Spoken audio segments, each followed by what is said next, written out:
Hello friends, welcome to polytechnic Pathshala. जैसा कि आप लोगों को पता होगा कि इस बार 2021 का जो लेटरल एंट्री का एग्ज़ाम होने जा रहा है उत्तर प्रदेश में, वो जो है एजेंसी करवा रही है। उस एजेंसी का नाम है यूपीसीईटी।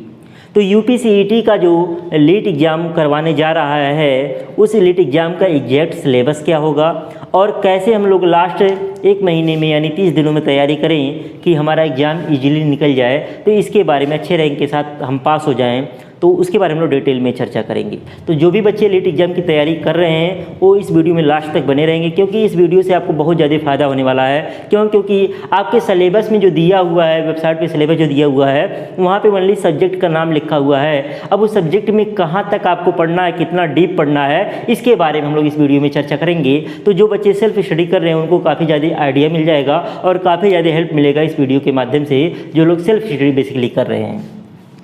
तो अगर हम लोग बात करें पहले सब्जेक्ट की अगर हम लोग चर्चा करें, तो पहला सब्जेक्ट सपोज कि हम लोग लेते हैं अप्लाइड मैकेनिक्स में आपको क्या क्या पढ़ना रहेगा। अप्लाइड मैकेनिक्स में कौन कौन से चैप्टर आपको कवर करने रहे, इसके बारे में अगर हम लोग बात करें तो इसमें आपको फोर्स के बारे में पूरा कंप्लीट पढ़ना है। फोर्स, सिस्टम ऑफ फोर्स और फोर्स से संबंधित जो नियम है उसके बारे में। फोर्स हो गया, मोमेंट हो गया, मोमेंट के बारे में, जनरल कंडीशन ऑफ इक्विलिब्रियम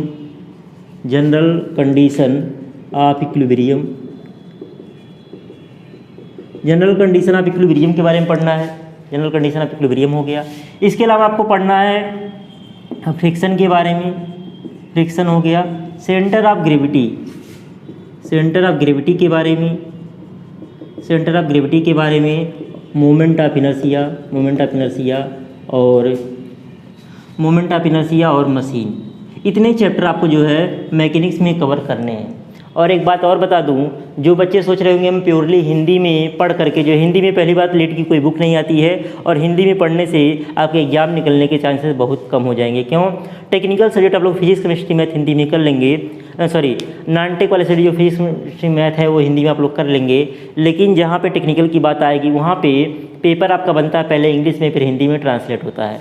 तो हिंदी टेक्निकल की जो बनती है, काफ़ी बहुत ही ऐसे वर्ड आएंगे जो आप कभी सुने ही नहीं रहेंगे। तो बहुत सारे क्वेश्चन आप इस वजह से नहीं कर पाएंगे कि आपको जो हिंदी लिखा रहेगा इतना शुद्ध हिंदी लिखा रहेगा, क्योंकि जो आप अपने डिप्लोमा की पढ़ाई के दौरान उस हिंदी वर्ड का नाम ही नहीं सुने होंगे। तो काफ़ी ज़्यादा दिक्कत होगी जो एकदम प्योरली हिंदी में चाहते होंगे कि हम प्योरली हिंदी में तैयारी करके कंपटीशन निकाल लेंगे। ऐसा नहीं है कि नहीं निकाला जा सकता है, लेकिन काफ़ी टफ हो जाएगा। कुछ क्वेश्चन आपको लैंग्वेज की वजह से ही छोड़ने पड़ेंगे। अब यहाँ से जो क्वेश्चन आता है फोर्स में अगर हम लोग बात करें, तो यहाँ से क्वेश्चन आता है आपका सिस्टम ऑफ फोर्सेस से जनरली क्वेश्चन आता है। न्यूमेरिकल्स भी आ जाते हैं कभी कभी, आपका law of parallelogram of forces से आपका हो गया, या रिजोल्यूशन मेथड से। जनरली पैरेललोग्राम आप जो आपका बलों के समांतर चतुर्भुज का नियम, उससे न्यूमेरिकल्स वगैरह आ सकते हैं, या फार्मूला वगैरह ही डायरेक्ट आपसे पूछा जा सकता है। और जो आपका मोमेंट से क्वेश्चन आ सकता है आपका जनरल कंडीशन ऑफ इक्विलिब्रियम, किस टाइप के सिस्टम के लिए कौन से कंडीशन होंगे, कोप्लेनर कॉन्करेंट के लिए क्या होगा, कोप्लेनर नॉन कॉन्करेंट के लिए क्या होगा, नॉन कोप्लेनर कॉन्करेंट के लिए क्या होगा, नॉन कोप्लेनर नॉन कॉन्करेंट के लिए क्या होगा condition, general condition of equilibrium. Friction से क्वेश्चन है, फ्रिक्शन से बहुत बेसिक क्वेश्चन आते हैं। अगर फ्रिक्शन का बेसिक कॉन्सेप्ट पता है तो ये क्वेश्चन कर लेंगे। सेंटर ऑफ ग्रेविटी से क्वेश्चन आता है कि कोई भी फिगर दे देगा, कोई आपको क्वार्टर सर्किल दे दिया, सेमी सर्किल दे दिया, या कोई स्फीयर दे दिया, सेमी स्फीयर दे दिया आपका, तो इनसे पूछ लेगा सेंटर ऑफ ग्रेविटी कहाँ पे होगा। आपका कोई कोन दे दिएगा, शंकु दे दिएगा, उसका सेंटर ऑफ ग्रेविटी पूछ सकता है। पिछली बार लीट एग्जाम में क्वेश्चन आया हुआ था कि बैंगल का सेंटर ऑफ ग्रेविटी कहाँ पे होता है। बैंगल मीन्स होता है कंगन, तो हिंदी में लिखा हुआ था बैंगल। अब जिसको बैंगल के बारे में नहीं सुना है तो वो तो वैसे ही क्वेश्चन नहीं कर पाएगा, क्यों? क्योंकि वो बैंगल की हिंदी जानता ही नहीं किया होगा। तो बैंगल हिंदी में लिख दिया था, इंग्लिश में बैंगल ही लिखा था, कंगन नहीं लिखा था। तो ये जो छल्ला होगा इसका सेंटर ऑफ ग्रेविटी क्या होगा, इसका ज्योमेट्रिकल सेंटर होगा, जो इसका ज्यामितीय केंद्र होगा वहाँ पर सेंटर ऑफ ग्रेविटी होगा। तो ऐसे सिंपल क्वेश्चन आपके पूछे जाते हैं। और आपका हो गया मोमेंट ऑफ इनर्शिया से क्वेश्चन आ जाते हैं। आपके मशीन से भी क्वेश्चन आ सकते हैं। मशीन की एफिशिएंसी का फार्मूला क्या होता है, आपका मैकेनिकल एडवांटेज की मैक्सिमम एफिशिएंसी क्या होती है, या मैक्सिमम एफिशिएंसी का फार्मूला रियल मशीन के लिए क्या होता है। स्क्रू जैक से क्वेश्चन आता है। जनरली स्क्रू जैक के लिए मैक्सिमम एफिशिएंसी का फार्मूला काफ़ी ज़्यादा एग्जाम में पूछा गया है।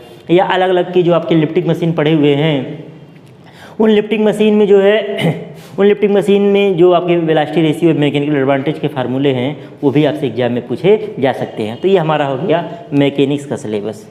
फिर हम बात करें दूसरा वर्कशॉप। वर्कशॉप जो है, वर्कशॉप टेक्नोलॉजी जो है पूरे टेक्निकल सब्जेक्ट में लीट एग्जाम में सबसे इंपॉर्टेंट है। सबसे ज़्यादा क्वेश्चन आपके वर्कशॉप से पूछे जाते हैं। अभी तक अगर हम प्रीवियस ईयर क्वेश्चन की बात करें तो वर्कशॉप में जनरली क्वेश्चन किससे आ सकता है आपका, मेटल कटिंग से।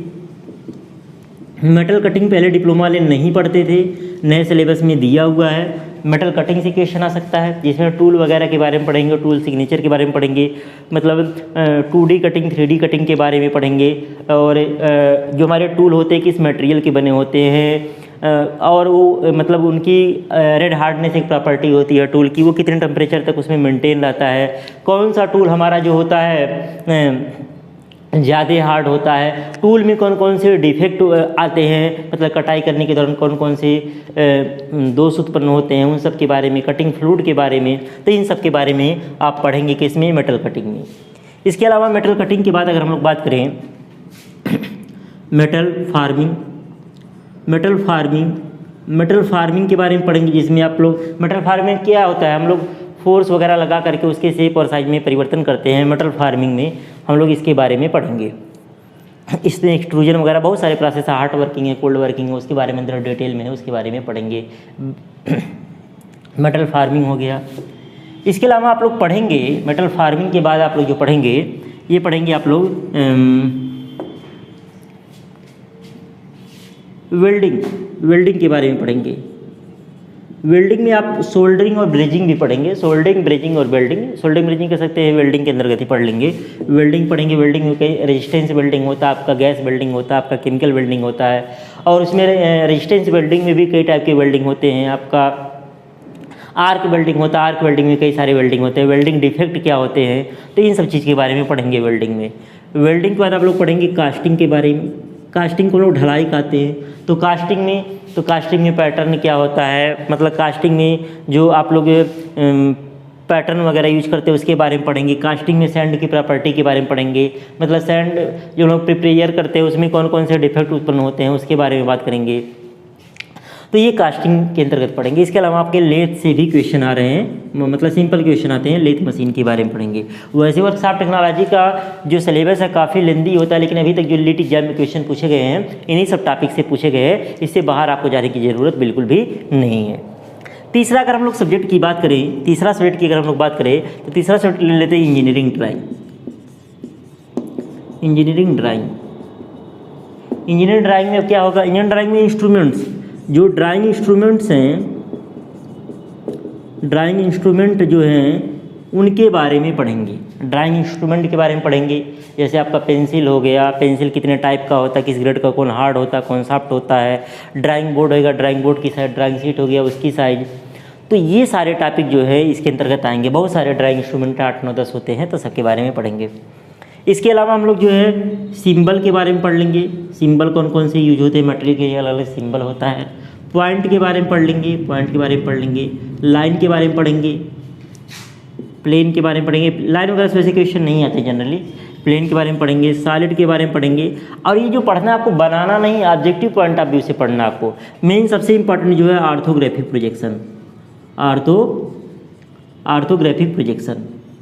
ऑर्थोग्राफिक प्रोजेक्शन, तो इन सब के बारे में पढ़ेंगे इंजीनियरिंग ड्राइंग के अंदर, जिसमें सबसे इंपॉर्टेंट है ड्राइंग इंस्ट्रूमेंट और ऑर्थोग्राफिक प्रोजेक्शन, ये ज़्यादा इंपॉर्टेंट है आपका। टाइप्स ऑफ लाइन से भी क्वेश्चन आते हैं, स्केल से भी क्वेश्चन आया हुआ है, ऐसा नहीं है, स्केल भी आपको पढ़ना पड़ेगा। तो ये सारे हो गए आपके ड्राइंग के टॉपिक हो गए।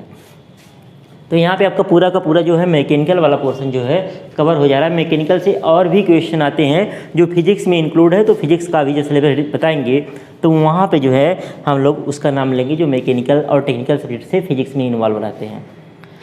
अब ये तो हो गया आपका, इतना सब्जेक्ट का हो गया, 3 सब्जेक्ट का। साथ साथ आप लोग लिखते भी चलेंगे तो आपको आइडिया लग जाएगा कि कहाँ तक हमको कितना डीप जाने की ज़रूरत है। और डीप क्वेश्चन नहीं पूछता है, बेसिक ही पूछता है, तो अगर आप बेसिक्स पढ़े रहेंगे सारे सब्जेक्ट तो क्वेश्चन इजीली कर लेंगे। अब बात करें, इसके अलावा हम लोग बात करें, अब चौथा आ जाते हैं बेसिक इलेक्ट्रिकल। तो बेसिक इलेक्ट्रिकल जो भी पढ़ेंगे वो जनरली आपका 80% सिलेबस जो होता है 10+2 फिजिक्स का, 10+2 फिजिक्स में इलेक्ट्रिसिटी वाला जो टॉपिक होता है वो सारे के सारे बेसिक इलेक्ट्रिकल में आ जाएंगे। थोड़ा बहुत ट्रांसफार्मर और डीसी मोटर और मेजरिंग इंस्ट्रूमेंट्स के बारे में पूछता है, मेजरिंग डिवाइसेस के बारे में पूछता है। तो ये 10+2 का आपका फिजिक्स वाला पोर्शन हो गया। ट्रांसफार्मर मोटर के बारे में थोड़ा सा हो गया, जनरेटर के बारे में हो गया, और आपका मेजरिंग डिवाइसेस जो भी इलेक्ट्रिकल हम लोग वाट मीटर या जो भी हम लोग यूज करते हैं, वोल्ट मीटर, आपका करंट मीटर, ये सब जो यूज करते हैं इन सब डिवाइसेस के बारे में पढ़ लेंगे। बेसिक क्वेश्चंस आते हैं। तो बेसिक इलेक्ट्रिकल ये हो गया। बेसिक इलेक्ट्रॉनिक्स की अगर हम लोग बात करें, बेसिक इलेक्ट्रॉनिक्स की अगर हम लोग बात करें तो ये भी 10+2 फिजिक्स का ही आता है। जैसे आपका हो गया मटेरियल, मतलब सेमी कंडक्टर मटेरियल जो होते हैं,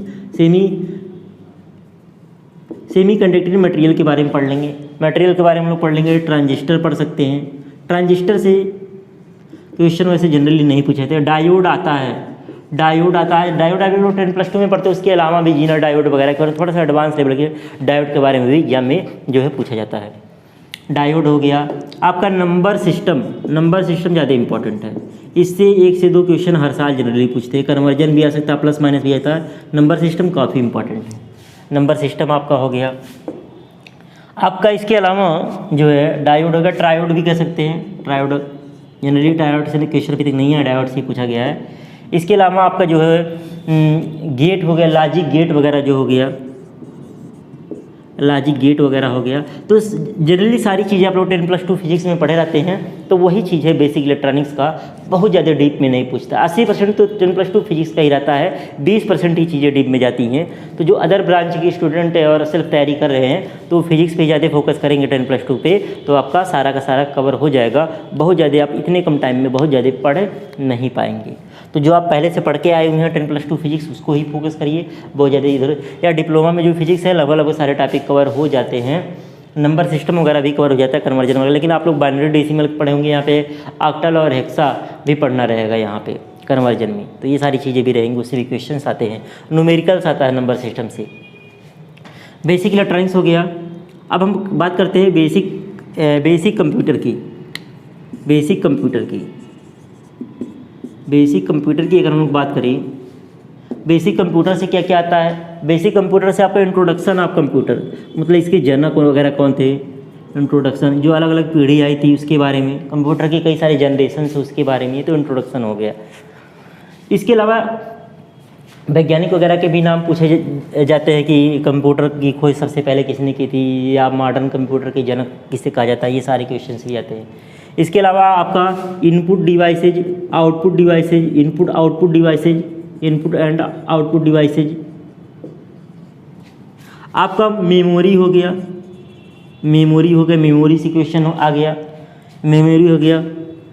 इसके अलावा आपका सॉफ्टवेयर हो गया, एप्लीकेशन सॉफ्टवेयर, सिस्टम सॉफ्टवेयर होता है, सॉफ्टवेयर हो गया।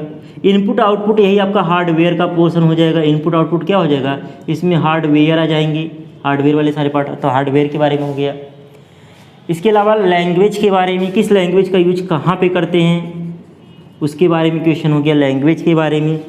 इसके अलावा इंटरनेट के बारे में, मेल वगैरह के बारे में, थोड़ा सा इंटरनेट के बारे में। और फुल फॉर्म से 1-2 क्वेश्चन हर साल आ जाते हैं। पिछली बार भी फुल फॉर्म से 2 क्वेश्चन पूछे। फुल फॉर्म काफ़ी इंपॉर्टेंट है। तो कंप्यूटर से संबंधित जो भी फुल फॉर्म होते हैं, जैसे यूपीएस का फुल फॉर्म क्या होगा, सीपीयू का फुल फॉर्म क्या होगा, ये सारे क्वेश्चन आपको आने चाहिए। तो ये फुल फॉर्म हो गया, बेसिक कंप्यूटर हो गया। तो ये हमारे हो गया टेक्निकल सब्जेक्ट। अब हम लोग जो बात करते हैं नॉन टेक्निकल सब्जेक्ट में, अब हम लोग बात कर लेते हैं नॉन टेक्निकल सब्जेक्ट में कौन कौन से सब्जेक्ट जो है इन्वॉल्व हैं आपके। अब नॉन टेक्निकल की अगर हम लोग बात करें तो नॉन टेक्निकल में आपके क्या हैं, पहला आपका हो गया फिजिक्स हमको किस लेवल का पढ़ना है। फिजिक्स सबसे इम्पॉर्टेंट, पूरे लीट सिलेबस में सबसे इम्पॉर्टेंट सब्जेक्ट जो है आपका वो फिजिक्स ही है। तो फिजिक्स में कौन कौन सी चीज़ें आएंगी, तो फिजिक्स की अगर हम लोग बात करें तो फिजिक्स में पहले आपका नाइन्थ का फिजिक्स जो हो गया काइनेमेटिक्स और काइनेटिक्स वाला पोर्शन।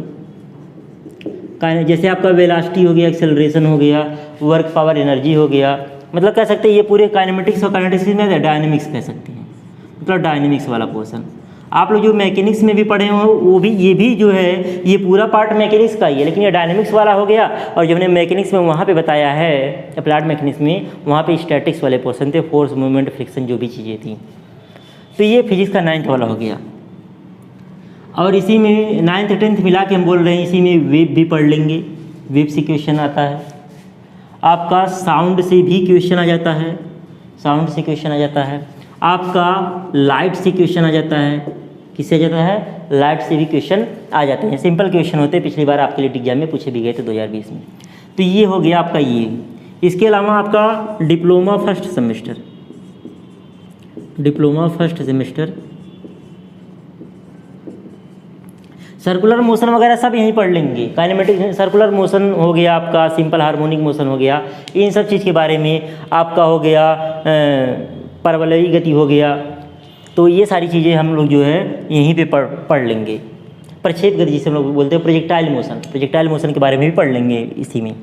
डिप्लोमा फर्स्ट सेमेस्टर में अगर हम लोग बात करें, इसमें हम लोग stress and strain, stress and strain, stress and strain interesting बात ये है, ये आपका सोम का पार्ट है, सोम का पार्ट है। तो स्ट्रेस एंड स्ट्रेन सोम का पार्ट है। पॉलिटेक्निक वाले बच्चों के लिए बहुत सारे यूट्यूब चैनल पे जो है स्ट्रेस एंड स्ट्रेन पढ़ाया गया होगा, तो किसी भी चैनल से आप लोग पढ़ सकते हैं, कोई दिक्कत नहीं है। स्ट्रेस एंड स्ट्रेन काफ़ी इंपॉर्टेंट है, इससे एक क्वेश्चन जनरली आ ही जाता है। ये टेक्निकल में सोम के अंतर्गत आ जाता है। स्ट्रेंथ ऑफ मटेरियल या कहिए MOS, mechanics of solids, mechanical वाले मॉस के नाम से पढ़ते हैं, स्ट्रेस एंड स्ट्रेन ओनली। इसके अलावा थर्मोडायनेमिक्स, थर्मोडायनेमिक्स ये भी मैकेनिकल के अंतर्गत आता है, मैकेनिकल वाले पढ़ते हैं, केमिकल वाले भी थर्मोडायनेमिक्स पढ़ते हैं। तो थर्मोडायनेमिक्स थोड़ा सा इसको, इन सब चीज़ों को अच्छे से पढ़िएगा। क्वेश्चन थोड़े से आते हैं, पेचीदा होते हैं। जनरली आप लोग जो सिंपली फिजिक्स पढ़े रहते हैं, सेमेस्टर एग्जाम के पॉइंट ऑफ व्यू से उसको पढ़ने से आप क्वेश्चन नहीं कर पाएंगे। थर्मोडायनेमिक्स हो गया। जनरली हीट और टेम्परेचर, दो चैप्टर काफ़ी इंपॉर्टेंट है थर्मोडायनेमिक्स में। तीसरा अगर हम लोग बात करें, प्रॉपर्टीज ऑफ फ्लूइड,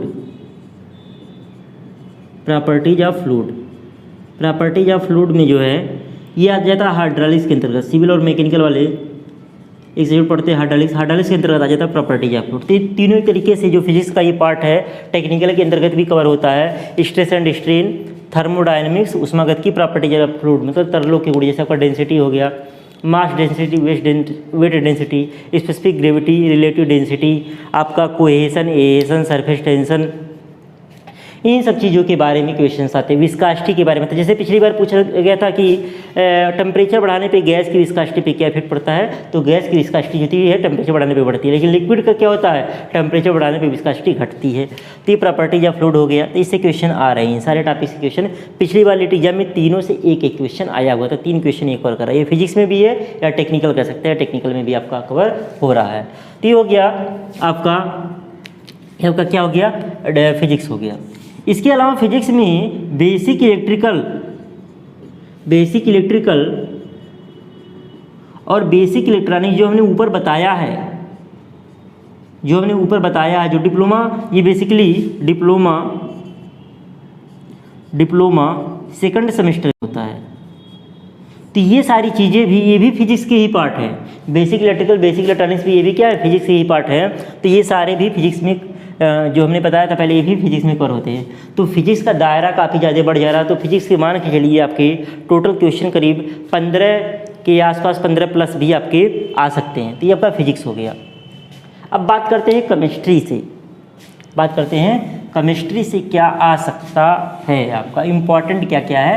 बहुत ज़्यादा केमिस्ट्री पे समय आप लोग दे भी नहीं पाएंगे, उतना समय नहीं है। केमिस्ट्री आप लोग बुक से पढ़ेंगे तो उस पढ़ाई से आपका केमिस्ट्री का क्वेश्चन नहीं कर पाएंगे। केमिस्ट्री में अगर हम लोग बात करें तो आपका हो गया acid and base. Acid and base से जितने भी क्वेश्चन बन सकते हैं, बहुत सारे 50-60 क्वेश्चन बनते हैं एसिड एंड बेस से। बहुत सारी बुकें भी आती हैं जिसमें वन लाइनर लिखा रहता है एसिड और बेस, उससे भी पढ़ सकते हैं आप लोग। एसिड एंड बेस हो गया। अब डिप्लोमा की बुक पढ़ेंगे एसिड एंड बेस के लिए तो कोई भी क्वेश्चन नहीं कर पाएंगे। कॉम्पिटिटिव एग्जाम की पढ़ाई कुछ अलग होती है।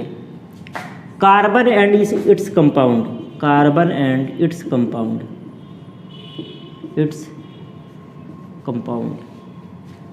गैसेज, जितने भी गैसेज हैं सब गैसों के बारे में काफ़ी इंपॉर्टेंट है।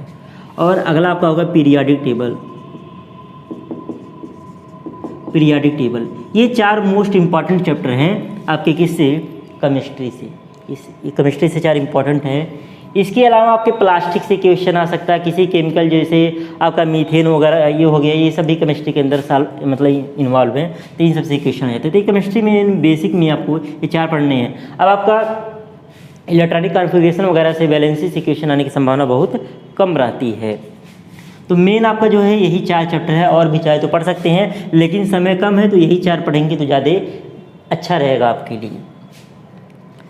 अब अगर हम लोग बात करें, फिजिक्स हो गया, केमिस्ट्री हो गया, मैथ की बात करें। मैथ काफ़ी इंटरेस्टिंग है, काफ़ी लंबा सिलेबस है मैथ का। तो मैथ में अगर हम लोग बात करें, जैसे इसमें हो गया एपी हो गया, जीपी हो गया, परमुटेशन हो गया, कॉम्बिनेशन हो गया, जिसे आप लोग बोलते हैं क्रमचय संचय बोलते हैं, प्रोबेबिलिटी हो गया, प्रोबेबिलिटी होगा, प्रायिकता जिसे आप लोग बोलते हैं। स्पेलिंग वगैरह मिस्टेक हो सकता है लिखने में। AP, GP, permutation, combination, probability आपका हो गया। ये आपके और आपका बेसिक अलजेब्रा हो गया, बेसिक अलजेब्रा हो गया, जिसमें आप लोग सब फार्मूले पढ़ते हैं, जो आपका हाई स्कूल लेवल का अलजेब्रा होता है वो, उसकी बात कर रहे हैं। ये हो गया आपका मैथ में। इसके बाद टेक्नोमेट्री में, टेक्नोमेट्री में बेसिकली हाई स्कूल लेवल पे ही आता है, हाई स्कूल लेवल का आ गया। कोऑर्डिनेट ज्योमेट्री, इसके अलावा आप कह सकते हैं कोऑर्डिनेट ज्योमेट्री, इससे भी बेसिकली हाई स्कूल लेवल का ही। या आपका कभी कभी 3D में पूछ सकता है, गोले वगैरह का आपका गुरुत्व केंद्र का फार्मूला क्या होता है, इससे भी क्वेश्चन आ जाते हैं। लेकिन बेसिक लेवल का बहुत ज़्यादा, जो लोग मैथ अभी नहीं पढ़े हैं उनको मैथ बहुत डीप नहीं पढ़ना है, हाई स्कूल लेवल तक केवल पढ़िएगा, क्योंकि 60% क्वेश्चन या 70% क्वेश्चन हाई स्कूल लेवल का आता है। इसके अलावा आपका डिफरेंशिएशन हो गया, सिंपल इंटीग्रेशन हो गया। इसमें आपका क्वेश्चन जो आता है लिमिट से, लिमिट इम्पॉर्टेंट है, लिमिट हो गया। और आपका हो गया मैक्सिमा एंड मिनिमा, ये 2 चैप्टर पढ़ सकते हैं। पूरा इंटीग्रेशन वगैरह पढ़ने की जरूरत नहीं है। लिमिट हो गया, मैक्सिमा एंड मिनिमा हो गया, ये इंपॉर्टेंट है आपका एक तरीके से। ये तो आपका हो गया डिप्लोमा लेवल का मैथ, ये आपका हो गया डिप्लोमा लेवल का मैथ। इसके अलावा आप पढ़ सकते हैं मैट्रिक्स, पढ़ सकते हैं। मैट्रिक्स से कई सारे टाइप के मैट्रिक्स होते हैं, उन सबसे क्वेश्चन आपसे पूछे जाते हैं, अब जो अगर हम लोग बात करें अब इसके अलावा आपका हो गया मैथ में ही। और मैथ में अगर हम लोग देखें, वैसे अर्थमेटिक आपके सिलेबस में नहीं है, यूपीसीईटी पहली बार करवा रहा है। एग्जैक्ट सिलेबस पे ही करवाएगा कि मतलब पुराने जो पेपर आ रहे हैं उसके अकॉर्डिंग करवाएगा। तो पहले अर्थमेटिक भी क्वेश्चन आते हैं, एप्टीट्यूड हम लोग बोल सकते हैं इसको, एप्टीट्यूड के अंतर्गत ही आता है मैथ में। जैसे आपका हो गया नंबर सिस्टम, ये आप लोग देखिए, ये आप लोग किसी वीडियो वगैरह से नहीं करके भी मैं बुक सजेस्ट कर दूंगा, उससे करेंगे तो कम समय में इसको कर लेंगे, नंबर सिस्टम हो गया आपका हो गया LCM and SCM, ratio and proportion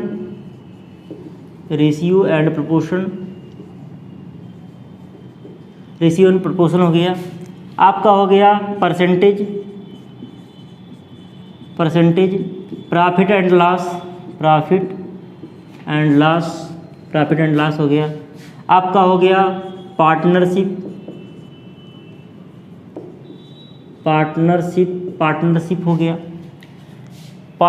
हो गया आपका। इसके अलावा आपका हो गया SI एंड CI हो गया, सिंपल मतलब साधारण ब्याज, चक्रवृद्धि ब्याज हो गया। इसके अलावा अगर हम लोग बात करें, इसके अलावा जो क्वेश्चन आते हैं आपके वर्क एंड टाइम से भी क्वेश्चन आता है। इसके अलावा आता है स्पीड टाइम एंड डिस्टेंस, इसमें सिंपल क्वेश्चन भी आ सकते हैं। इसी में बोट एंड स्ट्रीम भी कवर होता है, इससे भी क्वेश्चन आ सकता है। और आपका ट्रेन से संबंधित भी क्वेश्चन आपका आता है, और सिंपल गाड़ी वगैरह संबंधित तो आता ही है। तो ये आपके हो गए मैथमेटिकल एप्टीट्यूड कह सकते हैं, या अर्थमेटिक आप लोग कह सकते हैं, इससे भी क्वेश्चन पूछे जाते हैं। इसके अलावा आपका जो सिलेबस है एलिमेंट्री बायोलॉजी भी है, एलिमेंट्री बायोलॉजी। अब देखिए इतने कम समय में आप लोग मैथ के स्टूडेंट हैं, इंजीनियरिंग के स्टूडेंट, तो बायो पे कमांड नहीं रहता जनरली, और इतने कम समय में बायो आप लोग पढ़ भी नहीं पाएंगे। तो जनरली अभी तक हमने देखा है जो बायोलॉजी के क्वेश्चन आए हैं, तो हमारे डेली लाइफ में जो चीज़ें होती है, लाइफ साइंस जिसे कह सकते हैं, उससे क्वेश्चन आते हैं।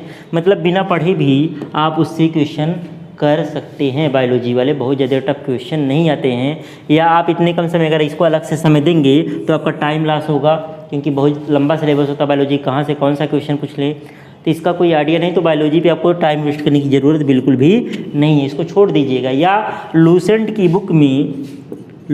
बुक में पीछे दिया रहता है विविध दिया रहता है, तो विविध में जो बायोलॉजी का विविध वाला पोर्शन होगा उसको पढ़ लीजिएगा।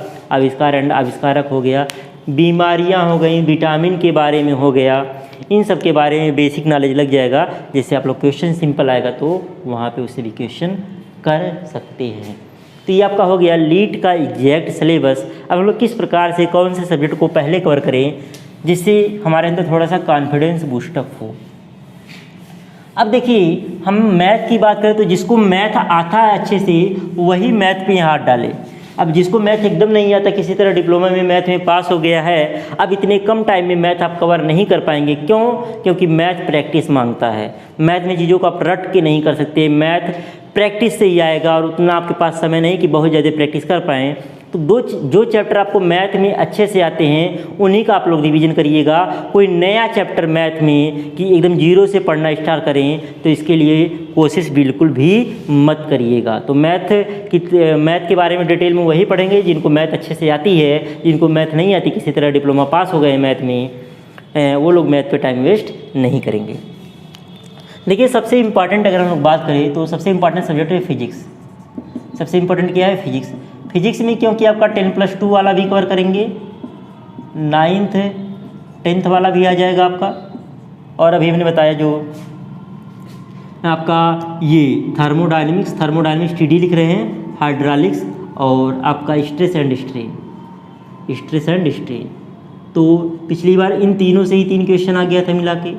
ये 9th 10th से भी मान के लिए 5+ क्वेश्चन आ जाता है। 10+2 में आपके समझ ही सकते हैं आपका जो बेसिक इलेक्ट्रॉनिक्स सारा इसी में कवर हो जाता है। जिसका 10+2 वाला फिजिक्स बढ़िया है, ये यहाँ से 10+ क्वेश्चन आ जाएगा। ओवरऑल मिलाकर ये फिजिक्स कह सकते हैं, ये तीनों टॉपिक 9th 10th का फिजिक्स, बेसिक इलेक्ट्रॉनिक्स को इन्वॉल्व करेंगे तो 25 क्वेश्चन के आसपास आ सकते हैं। क्यों? क्योंकि इसमें बेसिक इलेक्ट्रिकल और बेसिक इलेक्ट्रॉनिक्स भी इन्वॉल्व करके बात करें, मतलब वो भी इसी में है। मतलब फिजिक्स प्लस बेसिक इलेक्ट्रिकल और प्लस बेसिक इलेक्ट्रॉनिक्स इतना मिला करके आपके मतलब 25+ क्वेश्चन आ जाएंगे, जिसमें बेसिक इलेक्ट्रिकल से लगभग आपके 8 से 10 क्वेश्चन हो सकते हैं, 4 से 5 क्वेश्चन बेसिक इलेक्ट्रॉनिक्स के हो सकते हैं। तो और जो क्वेश्चन होंगे आपके 8 से 10 क्वेश्चन, 9-10 फिजिक्स, और ये सब थर्मोडायनेमिक्स, हाइड्रोलिक्स मिला के कहने का आसपास 25 के आसपास 2-4 क्वेश्चन कम ज़्यादा हो सकते हैं। मतलब 20 और 30 के रेंज में आपके क्वेश्चन फिजिक्स वाले बेसिक इलेक्ट्रिकल बेसिक इलेक्ट्रॉनिक्स को मिला करके आ सकता है। मैथ में अगर हम लोग बात करें, मैथ में 2019 से और 20 में 2019 में और 20 में जो है लगभग 20+ क्वेश्चन पूछा गया था, जिसमें से 20+ में 75% क्वेश्चन जो है इजी लेवल के आते हैं और 25% क्वेश्चन थोड़ा सा टफ लेवल के आते हैं। तो आपको जो फोकस करना, जिसको मैथ नहीं आता है उसको 75% पे ही फोकस करना मैथ के, 25% पे फोकस नहीं करना। जो आपको बहुत टफ चैप्टर लगे उस पर बिल्कुल भी टाइम वेस्ट मत करिए, क्योंकि उस पर टाइम वेस्ट करेंगे तो आपका काफ़ी ज़्यादा नुकसान होगा और सब्जेक्ट छूट जाएंगे, पढ़ नहीं पाएंगे। इसके अलावा कोशिश करिएगा अर्थमेटिक वाला जो पोर्शन है मैथ में, जो लोग हिंदी मीडियम वाले बच्चे, एक बुक आती है मैथ की, बता दे रहा हूँ, 10 चैप्टर हैं आपके, SD यादव की बुक आती, जो लोग के पास है तो उसे कर लें, नहीं है तो ख़रीद भी सकते हैं, क्योंकि बाद में भी आपके काम आएगा मैथ वगैरह। बीटेक करने के बाद भी गवर्नमेंट एग्जाम की तैयारी करेंगे तो वहाँ पे आपको मैथ पूछा जाता है। रेलवे का एग्ज़ाम हो गया, SSC का एग्ज़ाम हो गया, बैंक का एग्ज़ाम हो गया, तो वहाँ पर मैथ आता ही आता है। तो मैथ आपको बाद में आपको पढ़ना ही है अर्थमेटिक, तो अभी से लेकर के पढ़ेंगे। तो अगर आप इस बुक से पढ़ते हैं, इसमें हर टाइप की क्वेश्चन करके एग्जाम्पल दिया हुआ है, इसका ओनली एग्जाम्पल फॉलो कर लीजिए जो चैप्टर हमने बताया है, और सारा पढ़ने में आपको 10 घंटे लगेंगे। सारा मैथ पढ़ने में आपको 10 घंटे से ज़्यादा नहीं लगेगा अगर आप इस बुक से तैयारी करते हैं तो। SD यादव की आती है, हिंदी वाली बुक आती है। अब इंग्लिश वाले बच्चे जो है और कोई बुक प्रीफर कर सकते हैं। पहले एक मेडजी की आती थी, तो जो बच्चे गेट ईएस की प्रिपरेशन करते हैं उनके लिए एक मेडजी की बुक आती है, मेडजी की। उसमें भी आपका ये एप्टीट्यूड का क्वेश्चन दिया रहता है। वो लैंग्वेज काफ़ी इजी है और ट्रिक वगैरह भी दिए हुए हैं। तो मेडजी की बुक आती है। अब सब जगह इतनी जल्दी अवेलेबल नहीं होगा, ऑनलाइन अगर देख लीजिएगा। ये एप्टीट्यूड का जो है मेडजी का अगर बुक होगा तो ऑनलाइन ऑर्डर कर सकते हैं या मार्केट से ले सकते हैं, या कोई RS अग्रवाल की बुक से भी पढ़ सकते हैं। हिंदी वाले बच्चे भी, शायद इंग्लिश में भी आती है RS अग्रवाल, हमको एग्जैक्ट आइडिया नहीं इंग्लिश में आती कि नहीं आती है। तो अगर RS अग्रवाल की मैथ की बुक आती है तो उससे भी प्रैक्टिस कर सकते हैं। इसको आप लोग कोचिंग से पढ़ के टाइम वेस्ट करने की गलती मत करिएगा, क्योंकि आपको कोचिंग से पढ़ने में समय ज़्यादा लग जाएगा। ये 10 चैप्टर पढ़ने में आपको 25, 30, 40 घंटा लग जाएगा। किसी कोचिंग को फॉलो करते हैं तो किसी भी कोचिंग को, नानटेक यूट्यूब पे ये सारे चैप्टर के वीडियो पड़े हुए हैं, लेकिन वो SSC लेवल के हैं, बैंक लेवल के हैं, रेलवे का है, तो उतना डीप आपको पढ़ना नहीं, आपको लो लेवल का पढ़ना है। तो आप केवल एग्जाम्पल पढ़ते जाएंगे SD यादव का या RS अग्रवाल का जो भी बुक है, तो उससे आपको एक आइडिया लग जाएगा। बेसिक क्वेश्चन आप इजीली कर ले जाएंगे। जो बच्चे नहीं पढ़े रहते हैं मैथ वगैरह, ये अर्थमेटिक, वो भी 10 क्वेश्चन आएगा, 8-9 क्वेश्चन कर ही लेते हैं, क्योंकि बहुत इजी लेवल का आता है अर्थमेटिक। अगर आप चाहे तो प्रीवियस ईयर क्वेश्चन देख भी सकते हैं, ये पढ़ा हुआ है 2019 और 2020 दोनों का प्रीवियस ईयर क्वेश्चन पढ़ा हुआ है। सलूशन भी है, लेकिन आंसर दिया गया है ओनली, तो आंसर में कुछ थोड़ी बहुत गलतियां हैं, क्योंकि जो आंसर बना है आंसर शीट आने के पहले का वो वीडियो बना हुआ है। तो बहुत लोग बाद में वीडियो बनाते हैं, तो वो लोग करेक्ट करके बनाते हैं, देख करके बनाते हैं। तो मेरा जो वीडियो पड़ा हुआ है वो पहले का है, मतलब रिजल्ट आउट होने के पहले का वीडियो है। तो रिजल्ट आउट होने में और जो मैं वीडियो बनाया हूँ उसमें थोड़ा बहुत डिफरेंस जो है आपको देखने को मिल सकता है। तो परेशान बिल्कुल नहीं होना है। और कमेंट बॉक्स में बताया भी है कुछ क्वेश्चन के आंसर जो गलत हैं, और आयोग भी जो आंसर देता है उसमें भी कुछ गलतियाँ जो है आपकी रह जाती हैं। तो पहले नंबर पे रखेंगे फिजिक्स। पहले नंबर पे रख लीजिए फिजिक्स। फिजिक्स में क्या क्या आ रहा है? बेसिक इलेक्ट्रिकल भी आ रहा है, मतलब ये भी इसी में रखेंगे, और बेसिक इलेक्ट्रॉनिक्स भी, मतलब ये पहले पढ़ लीजिए आप, ये पहले पढ़ लीजिए आप। तो ये हो गया। मैथ जिनको नहीं है तो वो बाद में ही मैथ छुएंगे, या मैथ की प्रैक्टिस साथ साथ करते रहिए। हमने बता ही दिया सिलेबस मैथ का। और इसके अलावा टेक्निकल में अगर हम लोग बात करें तो वर्कशॉप पे टाइम दे सकते हैं आप लोग पहले, क्योंकि वर्कशॉप दूसरे ब्रांच वालों को समझ में नहीं आता, क्योंकि मैकेनिकल वाले समझेंगे, दूसरे ब्रांच वाले नहीं समझेंगे, क्योंकि ये प्रैक्टिकल सब्जेक्ट है एक तरीके से। और चूंकि आप लोग प्रैक्टिकल किए नहीं रहते हैं, दूसरे ब्रांच वाले तो मशीन में नहीं देखे रहते, तो क्वेश्चन कर पाने की संभावना बहुत कम रहती है, रटना पड़ता है। दूसरे ब्रांच वालों को वर्कशॉप रटना पड़ता है, समझ में नहीं आएगा कोई भी बुक पढ़ाए। टीचर के पढ़ाने से भी चीज़ें उतनी अच्छे से समझ में नहीं आती हैं दूसरे ब्रांच वाले बच्चों को। मैकेनिकल वाले भी बोर होने लगते हैं वर्कशॉप में। वर्कशॉप हो गया। इंजीनियरिंग ड्राइंग इंपॉर्टेंट है। 5-6 क्वेश्चन आपके आते हैं जनरली, हर साल पूछा जाता है। इंजीनियरिंग ड्राइंग इंपॉर्टेंट है। फिर इसके बाद अप्लाइड मैकेनिक्स का नंबर है, अप्लाइड मैकेनिक्स। फिर इसको करिए। पहले आप फिजिक्स वाला, फिजिक्स में basic electrical, basic electronics include करके मैथ साथ साथ प्रैक्टिस करते रहिए, क्योंकि एक दिन में ये नहीं होगा। और सब्जेक्ट है, ड्राइंग है 2 दिन में ख़त्म कर लेंगे, मैकेनिक्स है 5 दिन में ख़त्म कर लेंगे, वर्कशॉप 1 हफ्ते में ख़त्म कर लेंगे। मैथ 1 हफ्ते में नहीं ख़त्म होगा, मैथ में आपको टाइम मांगेगा, प्रैक्टिस चाहिए। तो 30 दिन डेली थोड़ा थोड़ा एक चैप्टर बांट लीजिए, कौन कौन सा चैप्टर पढ़ना है, और एक दिन में मैथ का एक चैप्टर कवर करते हुए जाइए। डेली 1 घंटा समय दे दीजिए मैथ पे। तो ये हो गया। फिर ये हो गया। तो यहाँ पे मैक्सिमम आपके कवर हो जा रहे हैं। फिर आप कंप्यूटर पढ़ सकते हैं, बेसिक ही आता, बहुत ज़्यादा नहीं आता, जीके टाइप के क्वेश्चन आते हैं, कंप्यूटर पढ़ सकते हैं। एलिमेंट्री बायोलॉजी से आप लूसेंट वगैरह से हल्का फुल्का देख सकते हैं। तो इस तरीके से आप इस सीक्वेंस में, मतलब इस पे समय देंगे, इस पे समय देंगे, इस पे, तो आपकी तैयारी जो अच्छे से हो जाएगी। और देखिए, जो हमारा पिछले 5 सालों का एक्सपीरियंस है लेट में, उसके आधार पे बता रहा हूँ कि निगेटिव मार्किंग शायद सुने हैं कि नहीं है आपका। अगर निगेटिव मार्किंग नहीं रहता है तो अगर 100 क्वेश्चन में आप 50 क्वेश्चन अगर आपको सही आ रहा है तो आपका जो है कंपटीशन निकल जाएगा। क्यों? क्योंकि 50 आप तुक्का मारेंगे, उसमें से आपकी सही होंगे ही होंगे। और हम तरीका बताएंगे तुक्का लगाने के लिए कि कौन सा ट्रिक अपनाएं कि कम से कम 50 में 15 के आसपास तो सही ही हो जाए, या मिनिमम। अगर आप लोग ABCD ऐसे मारते जाएंगे किसी का, तो वहाँ पे हो सकता है आपका 5 भी सही नहीं हो। तो एक तरीका बताएंगे, उसके अकॉर्डिंग करेंगे, मिनिमम 10 सही हो जाएगा। और 50, 10, 60 या 10 और सही हो गया। अगर 240 नंबर आता है तो आपका रैंक भी जो आएगा, आपके जो रैंक रहेंगे वो भी टॉप 50 में रहेगा। रैंक आपका जो है टॉप 50 में रहेगा और टॉप 50 में आपको काफ़ी अच्छे गवर्नमेंट कॉलेज मिल जाएंगे। तो इस आधार पे अगर आप लोग तैयारी करेंगे तो जो है आपके कंपटीशन निकालने के चांसेज बहुत ज़्यादा रहेंगे। तो आप लोग ये तैयारी मतलब अपनी अच्छे से करते रहिए। समय बहुत कम बचा हुआ, उसके अकॉर्डिंग आप लोग अच्छे से मेहनत करिए। मिलते हैं हम लोग नेक्स्ट वीडियो में, तब तक के लिए जय हिंद।